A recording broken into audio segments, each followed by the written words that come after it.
أعوذ بالله من الشيطان الرجيم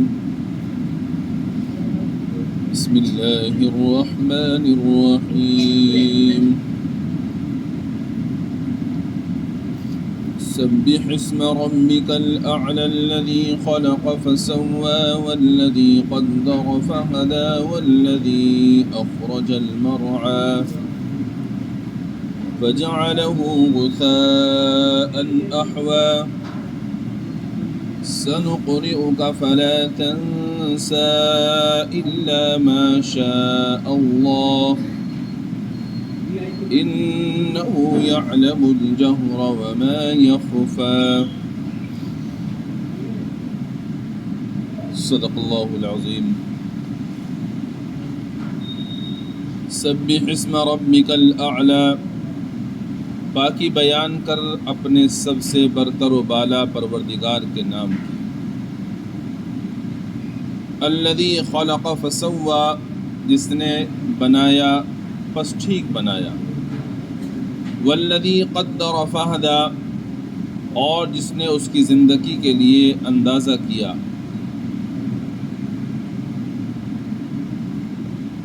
پھر اس کو راہ سجائی والذی اخرج المرعى اور جس نے چارہ اگایا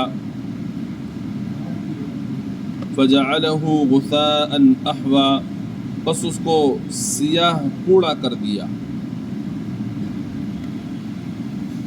آج جو آیات مبارکہ تلاوت کی گئی ہیں یہ سورۃ الاعلیٰ کی آیات مبارکہ ہیں اور سورۃ اعلیٰ کی ابتدائی آیت میں اللہ تبارک و تعالیٰ نے ارشاد فرمایا کہ اپنے سب سے برتر و بالا پروردگار کے نام کی پاکی بیان کریے. اللہ تبارک و تعالیٰ کے نام کی پاکی بیان کرنے کا کیا مطلب ہے، کیا اس کی تشریح ہے، وہ کل تفصیل کے ساتھ میں آپ حضرات کے سامنے میں عرض کر چکا ہوں. اور پھر اس کے بعد اللہ تعالیٰ نے اپنی صفات کے بارے میں ارشاد فرمایا کہ اللہ وہ ہیں، یعنی جس رب کے پاک نام کی پاکی بیان کرنے کا اللہ تعالیٰ نے حکم دیا. اللہ تعالیٰ فرماتے ہیں وہ رب وہ ہے جس نے ٹھیک بنایا. کس کو بنایا؟ یہ کوئی نہیں ارشاد فرمایا کہ کس کو بنایا. معلوم ہوتا ہے ہر چیز کو اسی نے بنایا. ہر چیز کا خالق اور پیدا کرنے والا اللہ ہے. کائنات کی کوئی چیز ایسی نہیں ہے جس کو رب نے پیدا نہ کیا ہو. ہر چیز کو پیدا کرنے والی ذات اللہ تبارک و تعالیٰ کی ہے. اور یہ بات بھی میں کل عرض کر چکا ہوں، ایک ہوتا ہے کسی چیز کو بنانا، ایک ہوتا ہے کسی چیز کو پیدا کرنا. پیدا کرنے کا مطلب یہ ہوتا ہے کہ کس چیز کا کوئی وجود نہیں ہے، نام و نشان نہیں ہے، اس کو وجود بخشا، اس کو کہتے ہیں پیدا کرنا. یہ صفت صرف اور صرف اللہ رب العزت کی ہے. اللہ رب العزت کے علاوہ کوئی بھی پیدا کرنے والا نہیں ہے. یعنی کوئی ایسی چیز ہو اس کا نام و نشان نہ ہو، وجود نہ ہو، اس کو وجود بخشا ہو، یہ اللہ کے علاوہ کوئی نہیں کر سکتا. اسی لیے پیدا کرنا اللہ کا کام ہے. اور ایک ہوتا ہے بنانا، جیسے کہ انسان بہت سی نئی نئی چیزیں ایجاد کر رہا ہے. تو انسان جو نئی نئی چیزیں بنا رہا ہے، ایجاد کر رہا ہے، تو یہ انسان کچھ چیزوں سے ملا کر کے ان چیزوں کو بناتا ہے. انسان ان کو پہلی بار پیدا نہیں کرتا بلکہ چیزوں کو ملا کر بناتا ہے. یعنی جن چیزوں کے ذریعے سے وہ نئی چیز بنا رہا ہے انسان، تو وہ جو چیزیں ہیں وہ چیزیں اللہ تعالیٰ کی ہی پیدا کی ہوئی ہیں.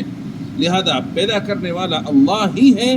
اور انسان جو نئی نئی چیزوں کو بنا رہا ہے، تیار کر رہا ہے، تو اس کو ہم خالق نہیں کہہ سکتے بلکہ ہم اس کو یہ کہیں گے کہ یہ صانع ہے، یعنی بنانے والا ہے، اور یہ جو ہے اس چیز کو ایجاد کرنے والا ہے. اتنا ہم کہہ سکتے ہیں. تو اللہ تبارک و تعالیٰ نے بنایا اور ٹھیک بنایا، بنایا بھی اور ٹھیک بنایا. انسان اور کہیں نہ جا کر کے خود اپنے وجود پر غور کر لے کہ اللہ تبارک و تعالیٰ نے انسانوں کو بنایا، اور بنایا بھی کیسا؟ ٹھیک بنایا. ہر عضو کو جہاں اس کا محل تھا وہاں پر رکھا، اس سے الگ جگہ پر نہیں رکھا. ہر عضو کو بالکل ٹھیک بنایا. کیسے بنایا؟ اللہ تعالیٰ نے انسانوں کو ٹانگیں دی ہیں، اس ٹانگوں کے اندر جوڑ رکھے ہیں، اور وہ اس طرح سے رکھے ہیں اللہ تعالیٰ نے کہ انسان ان ٹانگوں کے ذریعے سے دوڑ بھی سکتا ہے، چل بھی سکتا ہے، اور ان ٹانگوں کو موڑ کر بیٹھ بھی سکتا ہے، اور بیٹھنے میں بھی جس حیثیت پر چاہے اس حیثیت پر بیٹھ سکتا ہے۔ ورنہ تو آپ دیکھیں کہ ٹانگیں لمبی لمبی ہیں، بھلا ایک مرتبہ کھڑی ہو گئی تو مڑے کیسے؟ بیٹھ گئے آدمی تو پھر انہیں ایک ہی حیثیت پر رکھے، بدل کیوں سکتا ہے؟ لیکن اللہ تبارک و تعالی ٹھیک ٹھیک بنایا ان کو کہ انسان کو ٹانگیں دی تو ان کے اندر جوڑ رکھے، اور جوڑ بھی اس طرح کے رکھے ہیں کہ انسان جس طرح سے چاہے اس کو موڑ سکتا ہے۔ تو اس طرح سے باری تعالیٰ نے ٹھیک ٹھیک بنایا ہے۔ اور انسان کے اعضاء میں سے سب سے نازک حصہ آنکھ ہوتی ہے۔ اب آنکھ کو دیکھیے اللہ تعالیٰ نے کیسی حفاظت کا انتظام فرمایا کہ اگر نازک حصہ ہے تو اس کی حفاظت کے لیے باری تعالیٰ نے اوپر ہڈیاں رکھ دی سخت، کہ اگر کوئی چیز آنکھ پر آئے تو آنکھ کے اندر تک نہ لگے، ہڈی اس کو روک لے، حفاظت کا انتظام فرمایا۔ اور پھر آنکھ کے اوپر باری تعالیٰ نے پردے بٹھا دیے، اور وہ ایسا پردہ ہے کہ جو وائپر بھی مستقل چلتا رہتا ہے، اس کی صفائی بھی ہوتی رہتی ہے، اور دوسرے کچرے کو، دھول دھپال کو وہ اندر جانے سے روکتا ہے۔ تو اگر باری تعالیٰ نے ایک عضو کو نازک بنایا تو اس عضو کی حفاظت کا انتظام بھی فرمایا۔ ایسا ہے میرا رب ٹھیک ٹھیک بنانے والا۔ تو فرمایا الذی خلق فسوی، جس نے بنایا پس ٹھیک بنایا، یعنی اس میں کوئی کمی نہیں چھوڑی۔ والذی قدر فہدی، اور جس نے اس کی زندگی کے لیے اندازہ کیا۔ اندازہ کیا یعنی اس کا معنی ایک بھی علماء نے فرمائے ہیں کہ اللہ تبارک و تعالیٰ نے کائنات کی چیزوں کو بنایا، بنانے کے بعد میں ان کی ذمہ داری لگائی کہ تمہیں یہ کام کرنا ہے، تمہیں یہ کام کرنا ہے، تمہیں یہ کام کرنا ہے۔ ہر چیز کی ذمہ داری لگا دی، ڈیوٹی لگا دی ہر چیز کی۔ اور ڈیوٹی ہی نہیں لگائی بلکہ ڈیوٹی لگانے کے ساتھ ساتھ اس کی رہنمائی بھی کی، فہدا، اس کو راستہ بھی دکھایا کہ تو ہم نے تمہارے ذمے یہ کام لگایا ہے، تمہیں یہ کام اس طرح سے کرنا ہے، ذمہ داری بھی لگا دی اور طریقہ بھی بتا دیا۔ اللہ تبارک و تعالیٰ نے سورج کو بنایا۔ سورج کا کام ہے کائنات کے اندر روشنی پھیلانا۔ ابھی اللہ نے اس کی ڈیوٹی لگا دی کہ تمہیں روشنی پھیلانی ہے، کائنات کو منور کرنا ہے، زمین میں روشنی پھیلانی ہے۔ اب روشنی پھیلانے کی ذمہ داری لگا دی، پھیلائے کیسے اس کو بتلا دیا کہ تمہیں اپنے مدار میں چلنا ہے، تمہارے چلنے کا راستہ یہ ہے، اور تمہیں اس وقت طلوع ہونا ہے، اس وقت غروب ہونا ہے، اس ملک میں اتنے بجے، اس ملک میں اتنے بجے، یہ تمہاری ذمہ داری ہے۔ اور سورج کو جو اللہ نے ذمہ داری لگائی روشنی پھیلانے کی، اور اللہ رب العزت نے اس کو راستہ دکھایا کہ تمہیں اس مدار میں رہنا ہے اور اسی میں گردش کرنی ہے، اور تمہیں فلاں وقت نکلنا ہے، تو آپ اندازہ کیجئے جس وقت سے یہ سورج بنا ہے اور جب تک یہ کائنات باقی ہے اس وقت تک یہ سورج اپنی ذمہ داری پوری طرح سے نبھا رہا ہے اور نبھاتا رہے گا۔ ایک حبہ کے برابر، ایک دانے کے برابر بھی اس میں کوئی ذرہ برابر فرق نہیں ہے۔ آپ نے اپنے بچپن سے لے کر آج تک آپ نے دیکھا کہ سورج کے نکلنے کا جو وقت مقرر ہے اسی وقت مقررہ پر نکلتا ہے اور وقت مقررہ پر ہی وہ چھپ جاتا ہے۔ اس لیے آپ مساجد کے اندر دیکھتے ہیں کہ نقشہ لگا ہوا ہوتا ہے اور اس پہ لکھا ہوتا ہے دائمی نقشہ، یعنی ہمیشہ کا نقشہ، ہمیشہ یہی نقشہ رہے گا۔ یعنی اس میں جو لکھ دیا گیا کہ جنوری کے مہینے میں اس وقت سورج نکلے گا، اس وقت سورج چھپے گا، تو ہر سال جنوری کا مہینہ آنے پر سورج کے نکلنے چھپنے کا وقت وہی رہے گا، تبدیل نہیں ہوگا، ہمیشہ وہی رہے گا۔ کیوں؟ اس لیے کہ باری تعالیٰ نے سورج کی ذمہ داری لگائی روشنی پھیلانے کی، تو اسے راستہ بھی دکھا دیا کہ تمہیں اس طرح سے روشنی پھیلانی ہے۔ سورج اپنی ذمہ داری پوری طرح سے نبھا رہا ہے، ڈیوٹی نبھا رہا ہے، اس میں ذرہ برابر بھی کوئی اللہ تعالیٰ کے حکم سے منہ نہیں موڑتا۔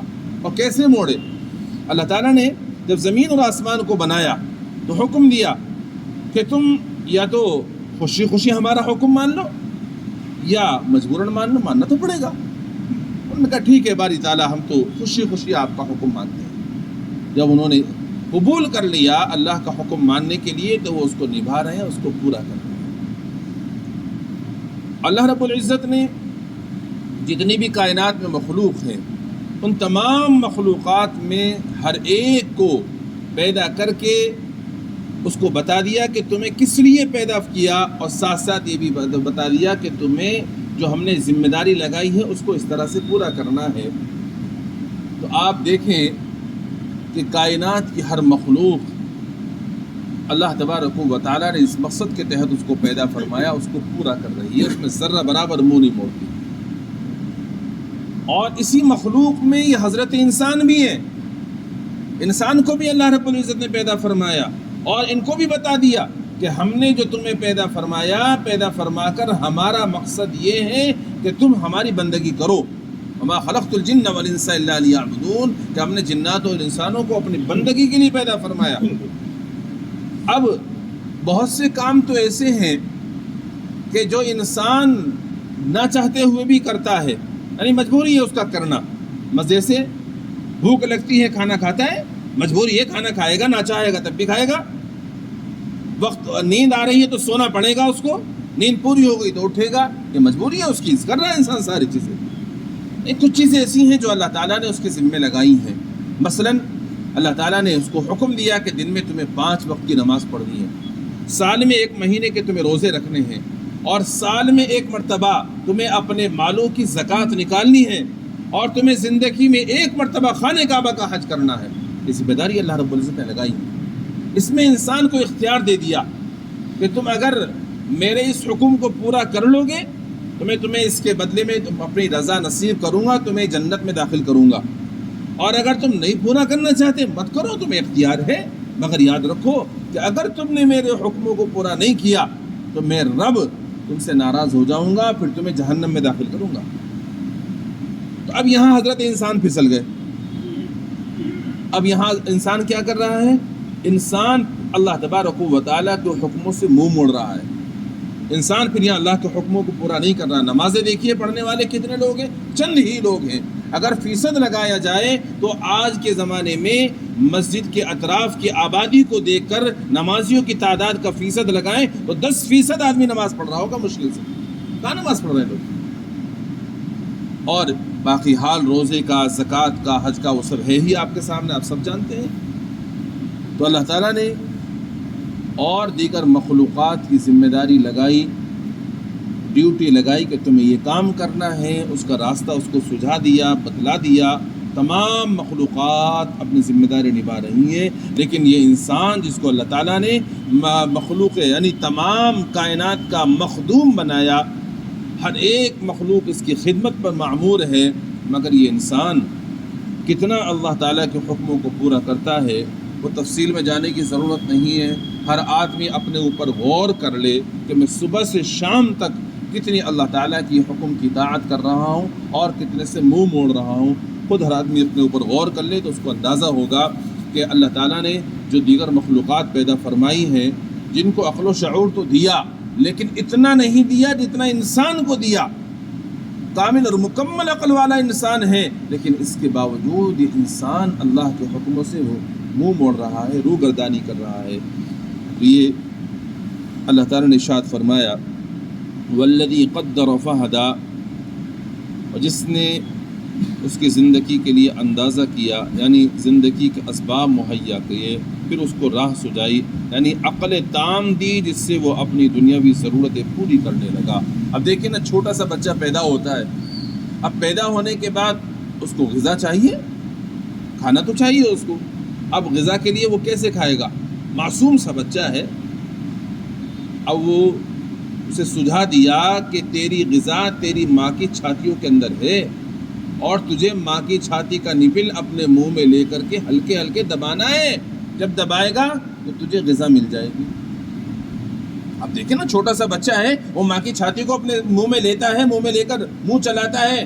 تو یہ منہ چلانے کا تم نے سکھایا؟ کسی دائی نے سکھایا؟ کسی ڈاکٹر نے سکھایا؟ کس نے سکھایا؟ یہ اتنے معصوم سے بچے کون سکھا سکتا ہے؟ کوئی طاقت نہیں کسی کے اندر، یہ رب نے ہی اس کو سکھایا۔ تو رب نے پیدا فرمایا، پیدا فرما کر اس کو سکھا دیا، اتنی عقل و سمجھ دے دی کہ وہ چھوٹا سا معصوم سا بچہ بھی اپنی ماں کے چھاتی کو منہ میں لے کر کے اس کو ہلکے ہلکے دباتا ہے، اس کو دودھ مل جاتا ہے۔ رب نے سکھایا اس کو۔ اور کوئی کائنات کی مخلوق ایسی نہیں ہے جس کو اللہ نے عقل شعور، ہر ایک کے پاس میں عقل شعور ہے، اب جو جانور ہوتے ہیں نا، ان کے پاس بھی عقل شعور ہوتا ہے، ایسا نہیں ہے کہ بے عقلیں ہیں، بس اتنا ہے کہ جتنی انسان کے پاس میں اتنی نہیں ہے ان کے پاس میں۔ کتاب کے اندر میں پڑھ رہا تھا، ایک واقعہ لکھا ہے قاری طیب صاحب رحمۃ اللہ علیہ کا۔ قاری طیب صاحب رحمۃ اللہ علیہ دارالعلوم دیوبند کے محتمم گزرے ہیں۔ حضرت نے اپنے واقعہ بیان کیا کہ ایک مرتبہ میرا جانا راجپوتانہ ایک علاقہ تھا، وہاں جانا ہوا۔ اس علاقے کے اندر بندر بہت تعداد میں رہتے تھے۔ اب بندر بہت زیادہ تعداد میں تھے، لیکن علاقہ ایسا تھا کہ وہاں بندروں کو مارنے کی اجازت نہیں تھی۔ اب بندر آتے، کپڑے اٹھا کر لے جا رہے ہیں، کھانا اٹھا کر لے جا رہے ہیں، سامنے بیٹھ کر کے کپڑوں کو پھاڑ رہے ہیں، کچھ کہہ نہیں سکتے کیونکہ مارنے پر پابندی ہے۔ پریشان بہت کرتے تھے، تو ایک دن سوچا لوگوں نے بھئی ایسا کرتے ہیں کہ کھانے میں تھوڑا زہر ملا دیتے ہیں اور وہ ان کے لیے رکھ دیں گے۔ چنانچہ روٹیوں میں آٹے میں زہر ملا کر اس کی روٹی بنائی گئی، روٹیوں کو چھت پر رکھ دیا اور خوش ہو رہے تھے ابھی چند بندر آئیں گے، کھائیں گے، مر جائیں گے، اس سے تو راحت ملے گی۔ اب رکھ دیا روٹیوں کو چھت پر، 2-3 بندر آئے، آنے کے بعد دیکھا اور دیکھ کر تھوڑی دیر بیٹھے، واپس چلے گئے۔ کچھ دیر کے بعد 15-20 بندر آئے، 15-20 بندروں نے آ کر کے روٹیوں کا مشاہدہ کیا، دیکھا، ادھر سے الٹا پلٹا، پھر واپس چلے گئے۔ پھر آ رہے 50-60 بندر، اور 50-60 بندر تھوڑی دیر کے بعد آئے، آنے کے بعد میں بیٹھ گئے، سارے دیکھنے لگے۔ ان میں سے ایک موٹا تازہ بندر آگے بڑھا، اور آگے بڑھنے کے بعد اس نے روٹی کا ٹکڑے کیے، ٹکڑے کر کے سونگا۔ 2-4 بندروں نے ایسے ہی کیا، سونگا، توڑ کر کے روٹی وہیں رکھی، پھر چلے گئے۔ تھوڑی دیر کے بعد آ رہے ہیں 100-200 بندر کا پورا گول آ رہا ہے، اور آنے کے بعد میں اب ان کے ہاتھ میں ایک کے ہاتھ میں ایک جڑی بوٹی کہہ لیجئے گا، ہر ایک کے ہاتھ میں گھاس ہے۔ اور وہ آئے، آنے کے بعد بیٹھے، اور بیٹھنے کے بعد میں انہوں نے روٹی کا ٹکڑا لیا، کھایا، اور وہ تھوڑی گھاس کھا لی۔ روٹی کا ٹکڑا لیا، کھایا، ساتھ میں تھوڑی گھاس کھا لی، اور کھا کر کے سارے بھاگ چلے گئے اپنا، نہ کوئی بے ہوش ہوا، نہ کوئی مرا۔ یہ جو بندر ہیں، اس کو کس نے اتنی عقل دی کہ اس کو سمجھ آ گئی کہ اس جو روٹی ہے اس کے اندر زہر ملا ہوا ہے، اور یہ جو زہر ہے، اس زہر کا تریاق یہ ہے، یعنی اس سے بچاؤ کے لیے یہ جڑی بوٹی کام کرے گی۔ یہ رب نے تو اس کو سکھایا، ہر ایک کو رب نے عقل اور سمجھ دی ہے، اور اسی سمجھ کا وہ استعمال کر رہا ہے۔ لیکن سب سے زیادہ سمجھ اور اللہ رب العزت نے اس انسان کو دی کہ آپ دیکھیں نا کہ انسان اپنی عقل کا استعمال کر کے پہاڑوں کو تراش کر کیسے عالیشان مکان بناتا ہے، قوم سمود نے کیسے عالیشان مکان بنائے، اور انسان اپنی عقل کو استعمال کر کے پہاڑوں کو کھود کر اس کے اندر سے معدنیات نکال رہا ہے، زمین کے اندر غوطہ لگا کر زمین کے معدنیات اس کے خزانوں کو نکال رہا ہے، اور اس کے لیے علم کی ضرورت نہیں ہے۔ آدمی اگر علم نہیں بھی ہے اس کے پاس میں، جاہل ہے وہ، تب بھی باری تعالیٰ نے اس کی فطرت کے اندر ایسی سائنس رکھی ہے کہ اس فطرت کی جو سائنس ہے اس کا استعمال کر کے بغیر علم کے بھی وہ ان تمام معدنیات کو نکال رہا ہے۔ ایسی عقل و سمجھ اللہ تعالیٰ نے انسان کو عطا فرمائی ہے۔ ہاں، اب سائنس نے ترقی کی، اب جب آدمی سائنس کو پڑھ لیتا ہے، سائنس کو پڑھنے کے بعد میں اب اس کے لیے اسی کام کو کرنے میں آسانی ہو جاتی ہے، مدد مل جاتی ہے۔ اب اتنی اللہ تعالیٰ نے انسان کو عقل دی اور اتنی سمجھ بوجھ عطا فرمائی کہ انسان نے اللہ تعالیٰ کے پیدا کیے ہوئے چیزوں کو ملا کر کے ایسی ایسی چیزیں ایجاد کر دیں کہ عقل حیران رہ جاتی ہے۔ چند پرزوں کو ملا کر کے اس نے جہاز تیار کر دیا، جو سفر پہلے زمانے کے اندر کئی مہینے میں ہوتے تھے، آج گھنٹوں میں طے کر لیتا ہے بندہ۔ کیسی کیسی چیزیں ایجاد کر دی اس نے۔ تو آپ پہلے کیا ہوتا تھا، لڑائیاں ہوتی تھیں، تو لڑائیوں میں آدمی آمنے سامنے مقابلہ ہوتا تھا، وہ اس کے تلوار مار رہا ہے، وہ اس کے نیزہ مار رہا ہے، وہ اس پر تیر چلا، زیادہ سے زیادہ تیر چلا کرتے تھے بس دوری کے لیے۔ لیکن آج انسان نے کیسی کیسی چیزیں اپنی عقل کا استعمال کر کے بنا دی کہ ہزاروں میل دور بیٹھ کر کے دشمن کو نشانہ لگاتا ہے، اور نشانہ بھی کچھ سیدھ سے ہی بیٹھ جاتا ہے۔ اتنی عقل اور سمجھ اور دانائی باری تعالیٰ نے اس انسان کو دی ہے، مگر اس انسان نے اسی رب کو جس نے اس کو دانائی دی، سمجھ بوجھ دی، اس کو پہچاننا چھوڑ دیا، اور سے سمجھتا ہے کہ تو میری عقل کا کمال ہے، تو میری عقل کا کھیل ہے۔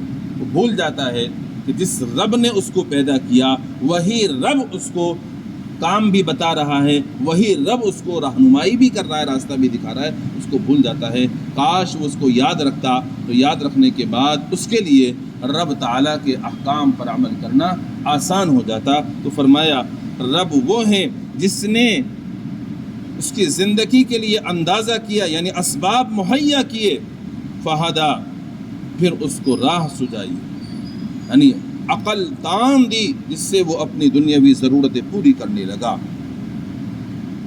والذی اخرج المرعى فجعله غثاء احوا، اور جس نے چارہ اگایا بس اس کو سیاہ کوڑا کر دیا۔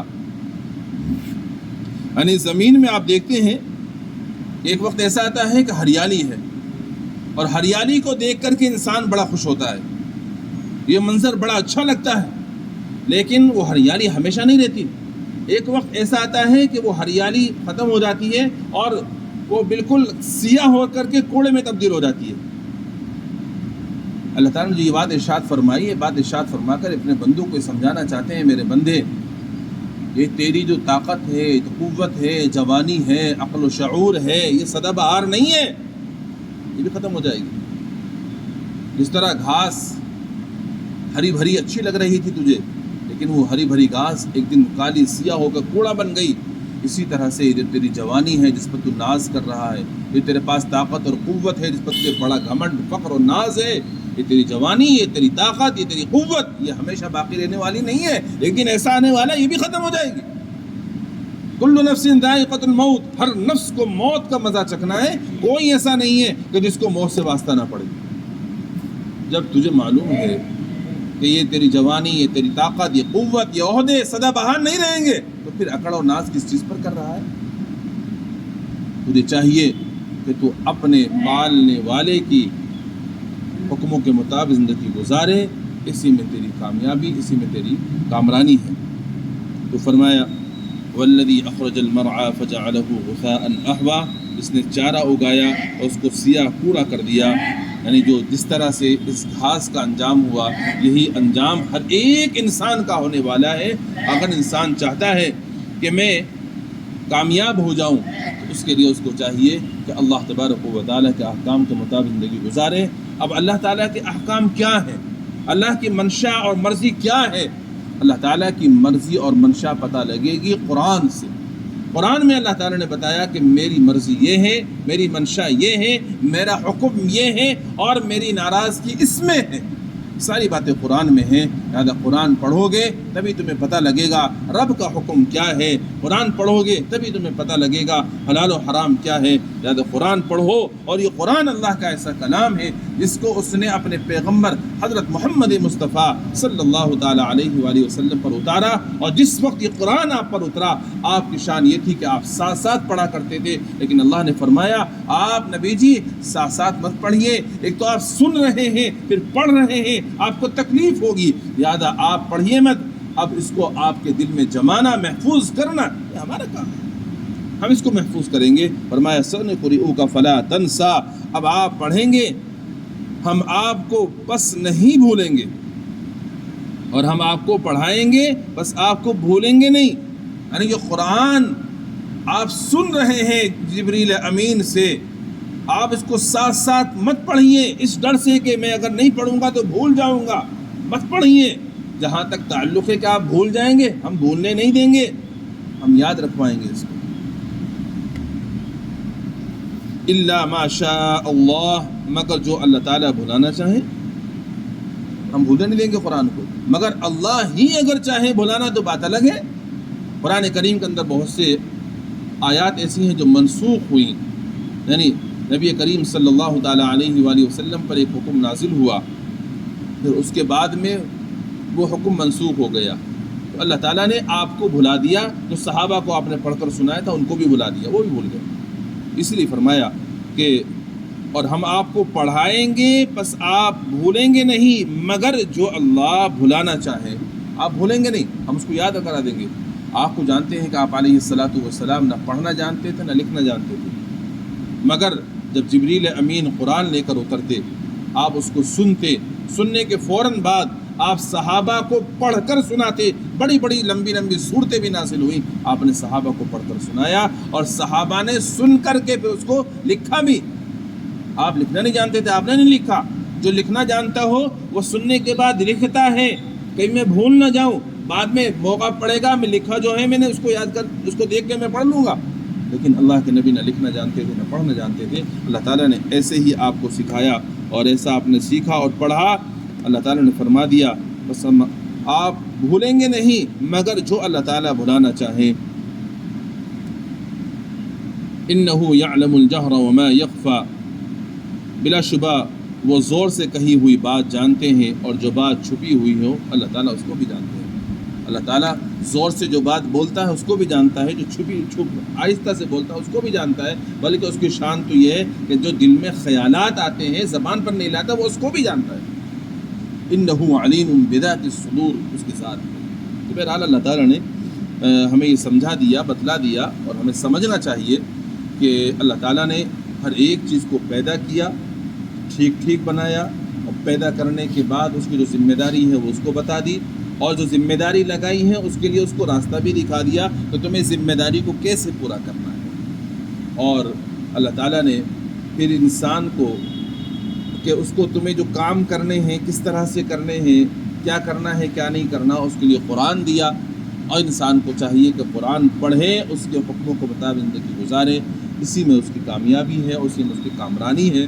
اور یہ سمجھ لے اچھی طرح سے، یہ جوانی، یہ طاقت اور یہ قوت، یہ عہدے جو تمہارے پاس میں ہیں سدا بہان نہیں رہیں گے۔ جیسا کہ ہریالی کو ایک دن ایسا آتا ہے کہ وہ ختم ہو جاتی ہے، ایسے ہی تمہاری جوانی بھی ختم ہو جائے گی، لہٰذا اس کے ختم ہونے سے پہلے اس کے بعد کی جو زندگی ہے اس کی تیاری کر لو، کیونکہ وہ ہمیشہ کی زندگی ہے، وہ کبھی نہ ختم ہونے والی ہے۔ اللہ تعالیٰ مجھے اور آپ کو ہر ایک کو عقل سلیم عطا فرما دے اور ہم سب قرآن کریم کے مطابق زندگی گزارنے والے بن جائیں۔ سبحان اللہ بحمدہ، سبحانک اللہم بحمدک، ونشہد ان لا الہ الا انت، نستغفرک ونتوب الیک۔ سبحان ربک رب العزة عما یصفون، وسلام علی المرسلین، والحمد للہ رب العالمین۔